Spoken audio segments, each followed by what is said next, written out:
तो आज मैं आपको बताने जा रहा हूं एक ऐसी जगह के बारे में जहां जानवर बोलते हैं, आदमी भौंकते हैं और करने वाले घोड़े रहते हैं। और इस अनोखी जगह का नाम है हॉस्टल। तो आइए, welcome to my channel, start करते हैं।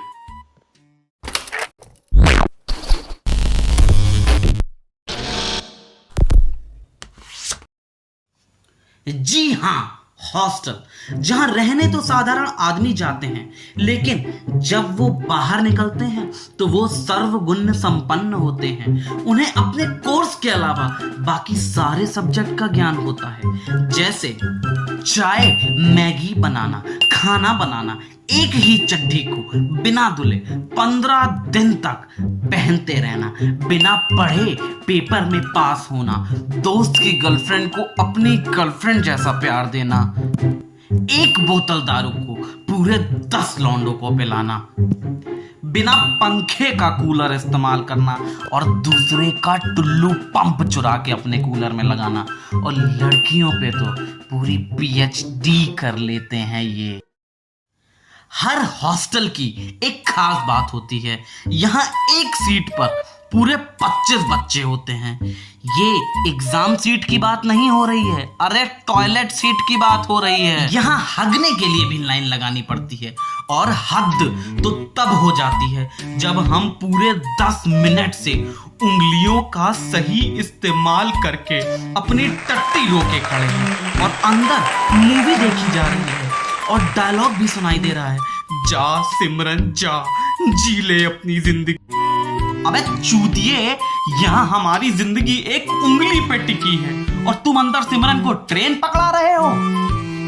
देखो यार, हर हॉस्टल का अपना एक नियम होता है। इसी तरह हमारे हॉस्टल का भी एक नियम था कि जो लड़का नया नया हमारे हॉस्टल में आएगा, प्रवेश करेगा, वो अगले 3 महीने तक सफेद चड्डी ही पहनेगा और कोई रंग ना पहने।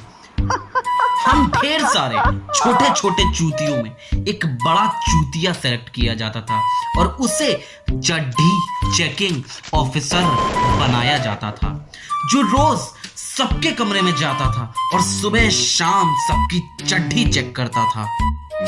एक बार की बात है, हॉस्टल में सीनियर्स आए। सीनियर्स ने हम लोगों को एक लाइन में खड़ा कर दिया और फिर चड्डी चेकिंग ऑफिसर को बुलाया गया।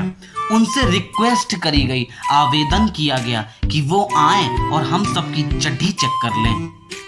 एक एक करके हम सब ने अपनी पैंट उतारी और फिर अपने सफेद चड्डी की चमकान उनके चेहरे पे चमकाई। थोड़ी देर बाद जब सबकी चड्डियां सफेद हुई तो एमी को बुलाया गया। एमी याद है आपको? एमी को काली चीजें बहुत पसंद हैं। एमी को कहा गया कि तुम जाओ और चड्डी चेकिंग ऑफिसर की चड्डी चेक करो। और ऐसे ही थोड़ी ना हमारे ऑफिसर साहब को सबसे बड़ा चूतिया बोला गया है।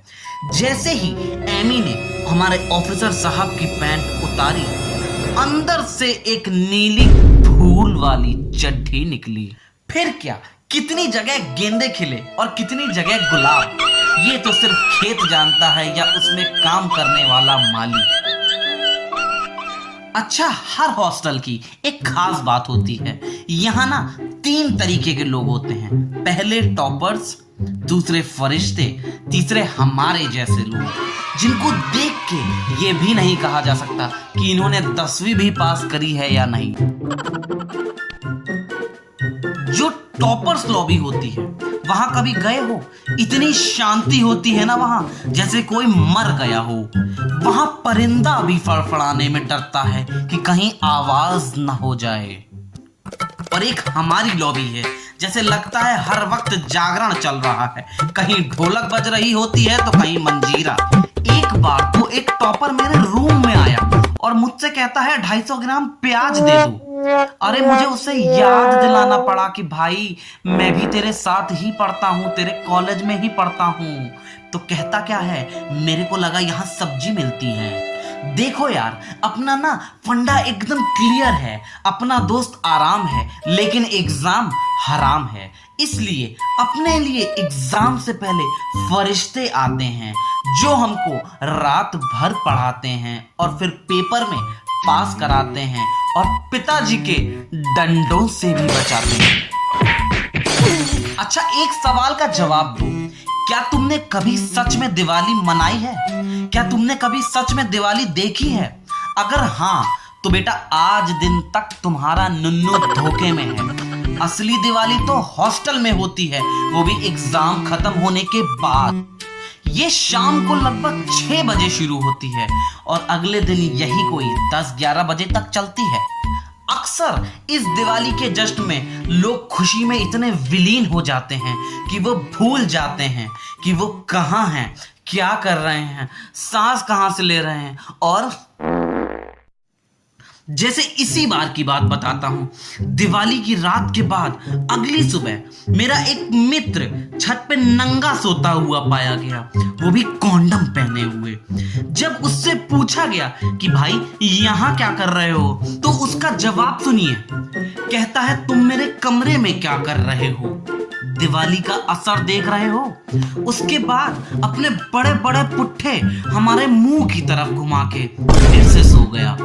बड़ी मुश्किलों से उसकी इज्जत कागज में लपेट के उसको कमरे तक पहुंचाया गया।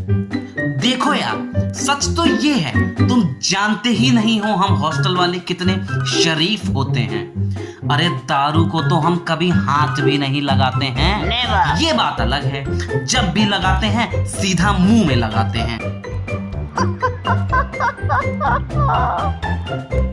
और कभी मान लो दारू पीनी भी पड़ी तो सिर्फ नाम करने के लिए इतनी सी एकदम जरा सी पी लेते हैं। ये बात अलग है कि नाम करते करते 7-8 पैग हो जाते हैं। और हमारी बॉडी तो पूरी कंट्रोल में रहती है। बस 2 लड़कों को पकड़ के हमें कमरे तक ले जाना पड़ता है। अरे किसी को पता भी नहीं चलता है कि हमने पी है। बस ये उल्टी करने में आवाज बहुत तेज होती है। अगर आपके भी हगते वक्त पिछवाड़े में मच्छर चुम्मी ले लेता है तो यार वीडियो को लाइक करो।